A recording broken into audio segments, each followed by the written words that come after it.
सबसे पहले हम लंग्स के एक्सटीरियर फीचर की बात करते हैं। This one is the right lung and this one is the left lung. तो एक्सटीरियर फीचर में सरफेस आएंगी, बॉर्डर्स आएंगे, ऐसे ही प्लेन्स आ जाएंगे और उसके बाद जो है फिशर्स आ जाएंगे। तो सबसे पहले हम फिशर को डिस्कस करते हैं। राइट लंग के ना दो फिशर होती हैं, this one is the horizontal fissure and this one is the oblique fissure.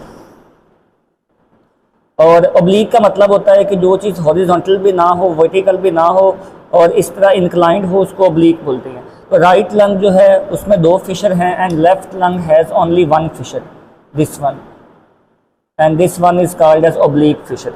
तो राइट लंग में हॉरिजॉन्टल फिशर है और ऑब्लिक फिशर है, लेफ्ट लंग में सिर्फ ऑब्लिक फिशर है।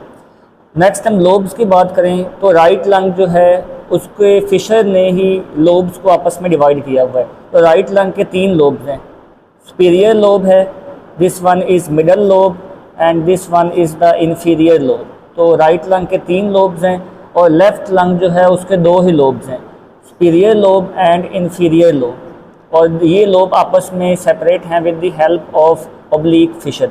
और ये लोब जो हैं सुपीरियर और मीडियल लोब जो है वो सेपरेट है with the help of horizontal fissure, और मीडियल लोब और इंफीरियर लोब आपस में सेपरेट हैं with the help of oblique fissure. Fissure जो है ना एक्चुअली विजुअल प्लूरा की जो है ना इमेजिनेशन से बनती हैं। इनवर्ड ग्रोथ जब विजुअल प्लूरा कर रही होती है ना तो उससे फिशर्स बन जाती हैं और फिशर्स जो हैं वो लंग्स के लोब बना रही होती हैं। राइट लंग क्योंकि जो है वो स्लाइटली लार्ज होता है, उसका वेट भी ज़्यादा होता है, ऑलमोस्ट 600 ग्राम होता है, तो इसीलिए उसमें लोब्स भी तीन है। Left lung due to presence of the heart जो है स्लाइटली उसका एपेक्स यहाँ पे कार्डियक नॉच में आता है, इसलिए लेफ्ट लंग जो है उसके सिर्फ दो ही लोब हैं और स्लाइटली स्मॉलर है। इसका वेट ऑलमोस्ट 558 जो है ग्राम होता है। तो लोब्स और फिशर के बाद हम एपेक्स और बेस की बात कर लेते हैं। तो ये जो सुपीरियर ब्लंट एरिया है ना, जो कि थिन है और ब्लंट है, बाहर निकला हुआ है, इसको हम एपेक्स बोलते हैं। तो this one is the apex which is the superior and thin blunt portion of the lungs.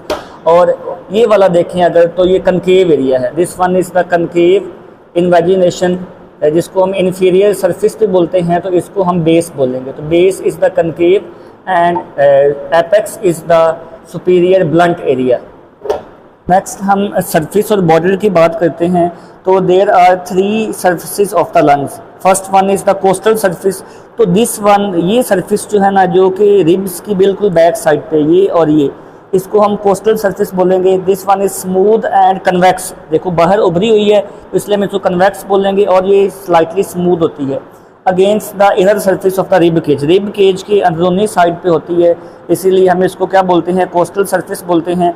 और ये वाली जो नीचे वाली सरफेस है ना, जिसको हमने बेस का नाम भी दिया है, this one is a diaphragmatic surface because it lies on the diaphragm. तो ये वाली जो कनकेव सरफेस है इसको हमने डायाफ्रैगमेटिक सरफेस का नाम दिया है।